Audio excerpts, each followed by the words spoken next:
하나님의 말씀은 이사야 53장 1절에서 6절입니다. 이사야 53장 1절에서 6절입니다. 받들어 읽습니다. 우리의 전한 것을 누가 믿었으며 주의 팔이 누구에게 나타났느냐.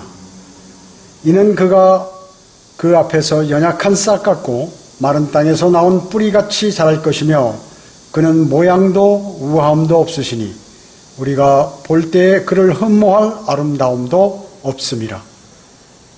그는 사람들에게 멸시받고 거부되었으며 슬픔의 사람이요 질고에 익숙한 사람이라. 우리가 우리의 얼굴을 그로부터 숨긴 것 같이 그는 멸시받았고 우리는 그를 존중하지 아니하였도다.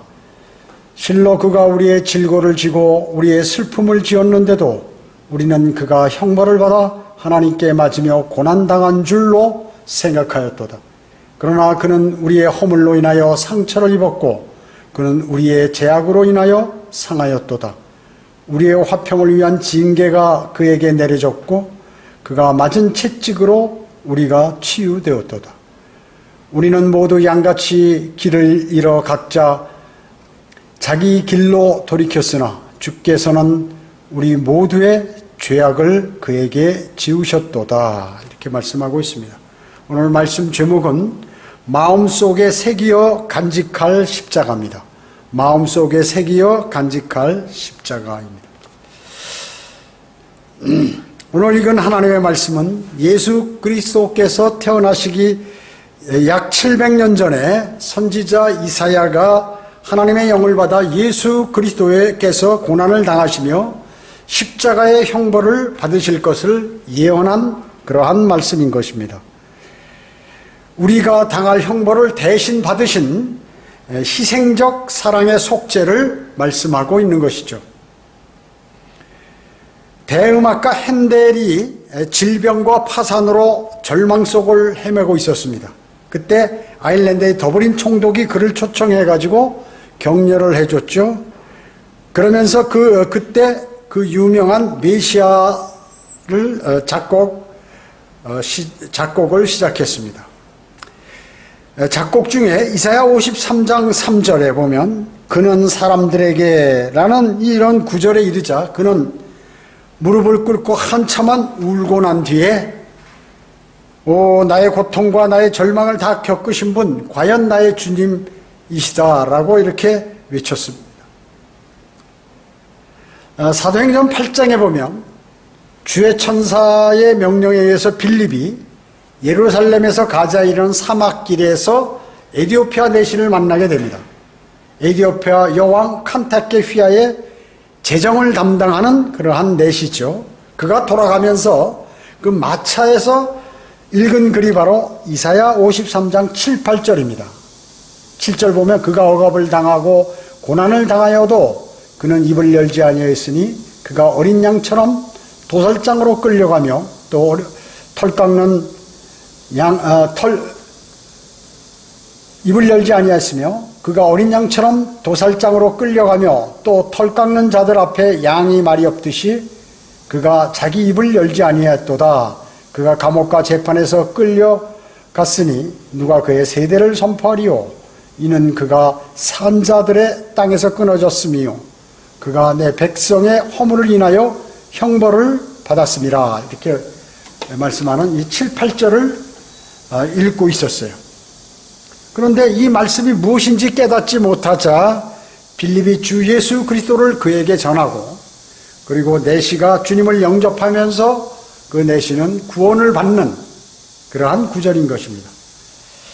나는 예수 그리스도가 하나님의 아들이신 것을 믿나이다 라고 고백하고 그는 에디오피아 내시는 침례를 받았던 것입니다. 주님의 이 놀라운 대속적 희생을 우리는 마음에 꼭 새겨야 할 것입니다. 여러분 마음속에 새겨서 간직할 주님의 십자가를 다시 한번 이 시간 상고하는 시간을 갖겠습니다. 첫째로 주님의 십자가에 대한 주님의 십자가는 죄에 대한 심판을 말씀하고 있는 것입니다. 주님의 십자가는 죄에 대한 심판인 것입니다. 아담의 범죄함으로 죄가 세상에 들어왔죠. 그로 인하여 사람의 영이 죽게 되었습니다. 영이 죽어버렸습니다. 인간은 태어나면서부터 죄성을 가지고 태어나므로 성경은 의인은 없나니 없도다 한 사람도 없다고 말씀하고 있습니다. 우리는 죄성을 가지고 태어났고 그뿐만 아니라 실제로 죄를 짓고 이 세상을 살아가고 있는 것입니다. 그 죄로 인해서 사람들에게 사망이 왔죠. 그래서 성경은 죄 싹슨 사망이라고 이렇게 말씀하고 있는 것입니다. 그 다음에 심판이 있는 것이죠. 죽으면 끝이 아니라, 그래서 히브리서 9장 27절은 한 번 죽는 것은 사람들에게 정해진 것이고 그 뒤에는 심판이 정해져 있다고 말씀하고 있습니다. 그 심판은 우리의 영원히 죽지 않는 혼이 영원히 꺼지지 않는 불 속에서 고통받는 것입니다. 구원받지 않는 사람이 죽으면 그는 바로 영원한 형벌을 받게 되는 것이라고 성경은 말씀하고 있습니다. 주님은 의로우신 분이죠. 죄가 없으신 분입니다. 어떻게 할 수 있나요? 주님을 은 30에 팔았던 유다 이스카리옷의 말을 보면 알 수 있습니다. 마태복음 27장 3절 4절에 보면 그때 주를 배반한 유다가 주께서 정죄받으신 것을 보고 스스로 후회하여 은 30개를 선임 제사장들과 장로들에게 되돌려주며 말하기를 내가 그 무죄한 피를 배반한 죄를 지었다라고 이렇게 말했습니다. 주님은 무죄하다고, 죄가 없다고 그랬습니다. 유다 이스카리온마저. 마태복음 27장 24절에서 빌라도, 로마 총독 빌라도도 그렇게 말했습니다. 빌라도가 자기로서는 아무것도 설득할 수 없고 오히려 소요가 일어나는 것을 보고 물을 가져다가 무리 앞에 손을 씻으며 말하기를 나는 이 의로운 사람의 피에 대하여 무죄하니 너희가 맡으라고 이렇게 했습니다. 나는 죄 없다. 너희들이 책임져라. 그 얘기죠. 사형을 집행했던 그 장소에 있었던 그 사형 집행관 백부장도 하나님께 영광을 돌리면서 참으로 이 사람은 하나님의 아들이었도다 이렇게 얘기한 것입니다. 그러면서 이러한 광경을 또 누가복음에도 이러한 광경을 본 한 백부장이 하나님께 영광을 돌리며 말하기를 참으로 이 사람은 의인이었도다 이렇게 고백하였습니다. 주님께서는 정말 죄 없으신 분이었습니다. 그분은 죄 없으신 분이에요. 그분은 이렇게 희생당할 이유가 없어요. 이 희생당한 이유는 바로 나 때문에, 여러분 자신 때문에, 여러분 때문에,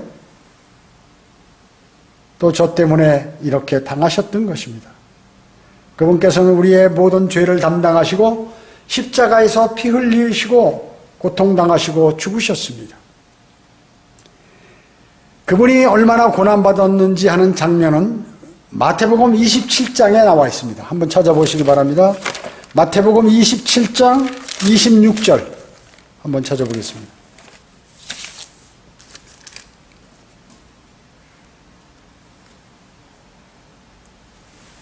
마태복음 27장 26절에 보면 그때 빌라도가 바라바는 그들에게 놓아주고 예수를 채찍 칠한 후 십자가에 못 박으라고 넘겨주니 살인 강도 바라바는 오히려 살려주고 유대인들이 아무 죄 없으신 예수, 좋은 일만 하셨던 예수 그리스도 이분을 십자가에 못 박으라고 한 것이에요. 그래서 빌라도가 할 수 없이 그렇게 한 것입니다. 유대인들의 요청에 의해서. 27절에 총독의 병사들이 예수를 관정으로 끌고 가서 주에게로 온 군대를 모으고 그에게서 옷을 벗기고 주홍색 겉옷을 입히더라. 또 가시로 관을 엮고 그의 머리에 씌우고 그의 오른손에는 갈대를 쥐어주며 그의 앞에 무릎을 꿇고 조롱하며 말하기를 유대인의 왕 만세라고 하며 그에게 침을 뱉고 갈대를 빼앗아 그의 머리를 치더라. 빨간 옷을 입히고 주홍색 가시로 면류관을 씌우고 오른손에 갈대를 쥐니까 네가 왕이라고 그래서 그 갈대가 왕의 홀이라고 얘기죠. 지시봉. 그러면서 유대인의 망세 하면서 침을 뱉고 갈대를 빼앗아 예수님의 머리를 막 치고 이렇게 했다 그 얘기죠. 31절에 조롱한 후에 그들이 그에게서 겉옷을 벗기고 다시 그의 옷을 입혀 십자가에 못 박으려고 끌고 가더라. 그들이 나아가 시몬이라 이름하는 쿠레네 사람을 만났는데 그들은 그에게 강제로 주의 십자가를 지게 하여 그들이 골고다 즉 해골의 장사라는 곳에 이르렀을 때 쓸개즙을 탄 식초를 그에게 주어 마시게 하려 하였으나 주께서 맛을 보신 후 마시려 하지 않으시더라. 그들이 주를 십자가에 못 박은 후 주의 옷을 제비 뽑아 나눴으니 이는 선지자를 통하여 그들이 그들 중에 나의 옷을 나누고 또 나의 속옷을 놓고 제비 뽑았나이다 라고 하신 말씀이 이루어지게 하려 함이더라. 그리고 그들이 거기 앉아서 주를 지키며 주의 머리 위에 이 사람은 유대인의 왕 예수라고 쓴 죄명을 붙였더라. 자, 그때 두 명의 강도들이 주와 함께 십자가에 못 박혔는데 하나는 오른편에 또 하나는 왼편에 있더라. 자, 그렇게 두 명의 죄수들과 함께 십자가에 죄인 취급을 당하시고 십자가에 달리셨죠. 여기 39절에 보면 지나가는 사람들이 뭐라고 욕했습니까? 머리를 흔들며 주를 모독하여 말하기를 성전을 헐고 3일 만에 짓는 자여 내 자신을 구원하라. 만일 내가 하나님의 아들이거든 그 십자가에서 내려오라고 하더라. 자, 성전인 주님의 몸을 얘기해서 3일 만에 부활하겠다고 그랬는데 지나가는 사람들이 예수님 설교를 듣고 이렇게 비난하는 거예요. 41절에 보면 또 그와 같이 선임 제사장들도 서기관들과 장로들과 더불어 조롱하며 말하기를 그가 다른 사람은 구원하였으나 자기 자신은 구원하지 못하는도다. 그가 이스라엘의 왕이면 지금 그 십자가에서 내려와 보라고 하라. 그러면 우리가 그를 믿으리라. 그가 하나님을 신뢰했으니 만일 그분께서 그를 원하시면 당장 그를 구원하시게 하라. 이는 그가 말하기를 나는 하나님의 아들이라고 하였음이라고 하더라. 참, 거기 선임 제사장들하고 서기관들이 또 장로들이 다른 사람은 구원한다고 맨날 떠들면서 자기는 구원하지 못한다고 한 것이죠. 네가 정말 하나님의 아들이면 십자가에서 뛰어내려 보라 그 얘기죠. 그러면 내가 믿겠다 당신을. 얼마나 수치를 당하고 있는 거예요. 피조물에게. 사실 44절에 보면 그뿐만 아니에요. 주와 함께 십자가에 달린 강도들도 이와 같이 주를 비난하더라. 제6시에서 제9시까지 어둠이 온 땅을 덮었더니 제9시경에 예수께서 큰 음성으로 소리질러 말씀하시기를 엘리 엘리 라마 사막다니 하니 이는 나의 하나님 나의 하나님 어찌하여 나를 버리셨나이까 라는 말이라. 자, 비참하게 죽으셨죠. 이와 같이 죄의 심판이 그분께 내려진 것입니다. 나에게 내려질 그 죄의 심판이 그분에게 내려진 것이에요. 우리가 받을 고난을 그분께서 철저하게 받으신 것입니다. 사도 바울은 자기가 그리스도의 고난의 동참자가 되고 그분의 죽음의 본을 받아 살아가게 되기를 그는 기도했던 것입니다. 여러분 어떻습니까? 그리스도의 고난에 동참한 삶을 살고 계신가요? 자, 두 번째, 주님의 십자가는 우리 죄를 제거하시고 또 용서해 주시기 위한 것입니다. 주님의 십자가는 우리의 죄를 제거하고 우리 죄들을 용서하시기 위하여 그렇게 하신 것이죠. 우리에게 내려질 죄의 심판이 주님에게 내려진 것입니다. 바로 구약에 나오는 희생양이 된 것이죠. 희생양. 우리가 지옥에서 당할 고통을 예수 그리스도께서 마태복음 12장 40절에 말씀하셨듯이 땅의 심장 속에 즉 지옥에 대신 가서 고통을 당하셨던 것입니다. 이로 인하여 우리는 하나님과 화해하게 되었습니다. 우리의 죄의 문제가 해결되었다 그 말씀이죠.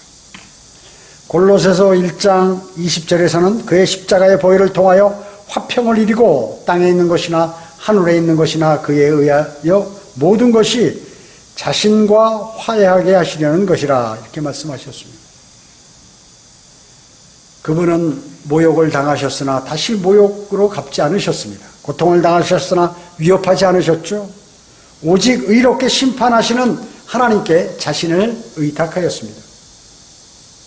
원수를 위해서 목숨을 준 사랑, 이 위대한 용서의 사랑, 이것이 바로 진정한 사랑을 실천하는 그러한 분임을 알 수 있는 것입니다. 요한일서 3장 16절에는 이로써 우리가 하나님의 사랑을 아노니 이는 그분이 우리를 위하여 자신의 생명을 내놓으셨습니다. 따라서 우리도 형제를 위하여 우리의 생명을 내놓는 것이 마땅하도다 라고 말씀하셨습니다. 자, 이 교리적으로는 이 대환란 교리죠. 자신의 생명을 내어놓고 유대인 성도를 보호하고 도와주면 구원을 받는다는 그 대환란 교리입니다, 원래는. 그래서 다른 신들이나 교주들은 결코 누구를 위해서 죽은 적이 없죠. 죽은 적이 없습니다.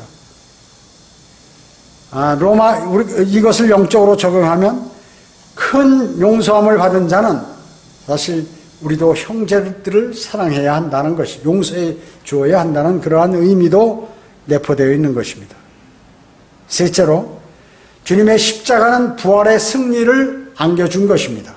주님의 십자가는 부활의 승리를 안겨주신 것이에요.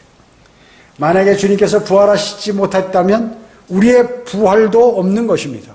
그러면 우리의 믿음도 헛것이요, 우리가 소망 가운데 산다고 하는 모든 믿음 그리고 행위, 이런 것들은 참 비참하게 돼버리는 것이죠. 십자가에서 죽으신 주님의 영은 하늘나라로, 그리고 육신은 무덤 속에 가 있었죠. 그분의 혼은 우리를 대신해서 불과 유황이 타는 지옥에 가셨던 것입니다. 그러나 하나님께서는 그분의 혼을 지옥에 두시지 아니하시고 다시 일으키시어 죽음을 이기시게 하였다는 것이죠. 그분이 죽으심을 입은과 같이 그분을 믿는 모든 사람도 죽음을 이기고 부활한다는 것입니다.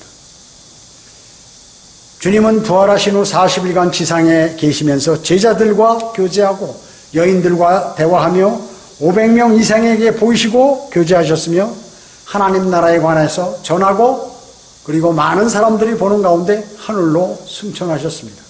그리고 반드시 우리를 데리러 다시 오시겠다고 말씀하셨습니다. 예수 그리스도의 보혈은 위대합니다. 모든 죄를 용서하신 근거가 바로 그분의 보혈이기 때문에 그렇습니다. 다윗은 육신을 따라 그의 후손 중에서 그리스도를 일으키시어 그의 보좌에 앉게 하신다는 맹세를 하나님께서 자신에게 하신 것을 알았다는 것이죠. 그래서 다윗은 예언하기를 주의 혼이 지옥에 버려지지 아니하였으며 또 주의 육신도 썩어짐을 보지 아니하였다는 것이라 라고 사도행전 2장 31절에서 말씀하고 있는 것입니다. 예수 그리스도께서는 부활하심으로 자신의 죽음을 통하여 죽음의 세력을 가진 자 곧 마귀를 멸망시키며 또 죽음으로부터 두려워하는 평생을 노예로 속박되어 있는 자들을 놓아주시려고 이렇게 십자가에 달려 생을 마감하신 것입니다. 이 일로 인하여 우리는 소망을 갖게 된 것이죠. 예수 그리스도께서 죽었다 다시 살아나신 것을 우리가 믿는다면 그와 같이 하나님께서는 예수 그리스도 안에서 죽은 자들도 데리러 오시리라는 것을 누구나 믿는 것입니다. 뿐만 아니라 살아남아 있는 우리도 공중에서 주와 만나기 위하여 부활한 성도들과 함께 구름 속으로 끌려 올라간다 된다는 그러한 소망을 가질 수 있게 된 것이죠. 주님의 십자가의 사건으로, 또 그분의 부활하심 때문에. 주님께서는 어땠습니까? 자기 앞에 놓인 즐거움을 위하여 십자가를 견디시고 수치를 개의치 아니하시더니 하나님 보좌 오른편에 앉으셨다고 성경은 말씀하고 있는 것입니다. 자신을 낮추신 그리스도, 예수 그리스도를 하나님께서 높이셨다, 그 얘기죠. 높이셨다는 것입니다. 성경은 그리스도 안에도 있는 생각을 품으라고 말씀하고 있습니다. 자신의 영예를 버리고 종의 형체를 입으셔 사람의 모습으로 오신 그분, 자신을 낮추심으로 십자가의 죽음까지 이렇게 감당하셨던 것입니다. 그러니까 그래서 부활 승리하셨죠. 사망과 죽음의 권세를 모두 깨트려 버리신 것입니다. 하나님께서 그를 지극히 높이시어 모든 이름 위에 한 이름을 주사 하늘에 있는 것이나 땅에 있는 것이나 땅 아래에 있는 것이나 모든 무릎을 예수의 이름에 꿇게 하시고 모든 혀가 예수 그리스도를 주라 시인하여 하나님 아버지께 영광을 돌리게 하셨느니라 라고 말씀하고 있습니다. 우리가 고난받는 것은 뭐예요? 그리스도의 고난에 동참하는 것이죠. 하나님께서는 우리가 주님을 사모하고 주님의 재림을 기다리며 다시 오실 때 너에게 상으로 보답하실 것을 소망하라고 말씀하고 계십니다. 우리에게 주님을 위해 받는 고난이 있다는 것은 반드시 상급이 있다는 것을 말씀하고 계시는 것입니다. 주님께서는 우리에게 적당한 고난 그리고 견딜 만한 고난을 주셔서 그 아름답고 휘황찬란한 면류관을 받을 수 있도록 해주시는 것입니다. 여러분, 순교자가 받는 면류관이 무엇이죠? 순교자가 받는 면류관, 생명의 면류관입니다. 생명의 면류관. 주님 때문에 받는 그 고난을 잘 이긴 성도에게 주는 그러한 면류관도 바로 이 생명의 면류관인 것입니다. 하나님께서는 고난이 너무 견디기 어렵기 때문에 순교자와 같이 취급하셔서 그자에게 생명의 면류관을 허락하시는 것이죠. 왜냐? 하나님은 공의로우신 분이기 때문에 그렇습니다. 우리가 아무것도 한 것이 없는데 또 주님 때문에 당한 것이 없는데 그분께서 면류관을 주시겠습니까? 주님께서 허락하신 고난을 감사함으로 견디어 우리는 그렇기 때문에 승리를 해야 합니다. 고난이 없이는 절대로 면류관이 없기 때문에 그렇습니다. 그래서 십자가 없이는 면류관이 없다는 것이죠. 우리는 부활의 소망과 상급을 받을 그러한 소망이 있습니다. 여러분은 오늘 당장 죽어도 부활할 것이고, 그리고 이제 주님이 부르시면 하늘로 올라가 이 상급을 받을 소망이 있다는 것입니다. 죽었다가 살아나신 분만이 세상 사람들에게 생명을 주실 수 있습니다. 그래서 그는 나는 길이요 진리요 생명이라 나로 말미암지 않고는 아버지께로 올 사람이 아무도 없느니라 이렇게 말씀하신 것입니다. I am the way, the truth, the life 이렇게 말씀하셨죠. 나는 죄인인데 죄를 지은 사람이, 그런데 내 죄를 내가 형벌을 받아야 되는데 예수 그리스도께서 나를 대신해서 그렇게 고초와 고난을 당하셨다, 형벌을 받으셨다고 하니 감사하구나. 그분이 나를 영원한 지옥의 형벌로부터 구원해 준 구세주이구나. 그분은 내 생명의 은인이다. 이렇게 마음속으로 진정 받아들이고 믿고 하나님께 고백했다면 영원한 멸망으로부터 영원한 생명으로 옮겨지게 되는 것입니다. 그래서 그 사실을 지식적으로 하는 것이 아니라 마음으로 믿는 그것을 보시는 것입니다. 그것을 보시는 것이에요. 넷째로, 주님의 십자가는 마귀와 죄와 세상으로부터 성별하여 거룩한 삶을 살도록 해주십니다. 주님의 십자가는 마귀와 죄와 세상으로부터 성별하여 거룩한 삶을 살도록 해주신다는 것입니다. 주님께서는 자신의 피로써 사람들을 거룩하게 하시려고 어디요? 성문 밖에서 고난을 받으셨습니다. 성문 밖에서. 천민같이 죄수로서 성 안에 들어와서 죽을 자격이 없어요. 성 밖에서 고난을 받으시고 죽으셨어요. 하나님께서 언약의 피를, 즉 예수 그리스도의 피를 통하여 모든 선한 일에 우리를 온전케 하사 그분의 뜻을 행하게 하시고, 예수 그리스도를 통하여 그분이 보시기에 참으로 기쁨이 되는 것을 너희 안에 이루시기를 원하노라 라고 이렇게 성경은 말씀하고 있습니다. 우리는 주 예수 그리스도의 보혈의 공로로 거듭났죠. 옛사람 옛 성품을 버리고 새 사람 새 성품을 소유한 사람들입니다. 새 사람은 마귀와 세상과 죄로부터 분리하여 성별된 사람입니다. 잡다한 육신의 요소들은 십자가에 그래서 모두 못 박아 버려야 하는 것입니다. 그리스도인이 매일 자신을 십자가에 못 박지 않으면 마귀에게 점유돼서 마귀에게 패해서 주님께 영광 돌리는 삶을 절대로 살 수가 없습니다. 갈라디아서 6장 14절에서는 그러나 나에게는 우리 주 예수 그리스도의 십자가에는 결코 자랑할 것이 없나니 그로 인하여 세상이 나에게 십자가에 못 박히고 나도 세상에 그러하니라 라고 이렇게 말씀하고 있습니다. 세상을 미워하고 죄를 미워하고 마귀를 미워하는 그 그리스도만이 자신을 십자가에 못 박을 수 있다는 것입니다. 그 십자가에 못 박혀야 그리스도인은 승리할 수 있습니다. 그 십자가에 못 박혀야 면류관을 받을 수 있어요. 면류관을 받을 수 있습니다. 그 십자가에 못 박혀야 주님께 영광을 돌리는 삶을 살 수 있는 것입니다. 죽은 사람, 십자가에 달려있는 사람만이 경배드릴 수 있는 자격이 있는 것입니다. 우리는 죄에 대해서 죽은 자입니다. 그리스도 우리 주로 말미암아 하나님께는 산 자로 여기라고 성경은 말씀하고 있습니다. 우리 죄 때문에 죽은 사람을 여기라는 거죠. 그리고 하나님께서는 산 자로 여기라고 말씀하고 계십니다. 다섯째로 십자가를 마음에 새긴 사람에게 주신 그러한 명령입니다. 그리고 십자가를 마음에 새겼으면 주님께서 어떻게 살라고 이제 우리에게 명령하고 계시는 것입니다. 내가 너를 위해서 고통당하면서 죽었기 때문에 그러니 너는 이제 더 이상 너를 위하여 이 세상을 살지 말고 너를 위해서 죽었다가 부활한 나를 위해서 너의 인생을 살으라고 그렇게 말씀하고 있는 것입니다. 고린도후서 5장 15절에서요. 그것은 바로 내 마음에 새겨진 십자가를 전파하는 것입니다.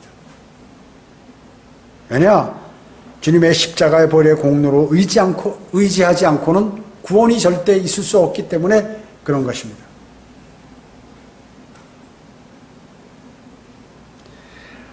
하나님께서 여러분을 창조하시고 여러분을 구원하신 것은 여러분이 잘 살고 행복하게 하기 위해서가 아니라 그분께 순종하고 그분만이 영광을 받도록 하는 그러한 삶을 살게 하기 위해서 그렇게 하신 것입니다.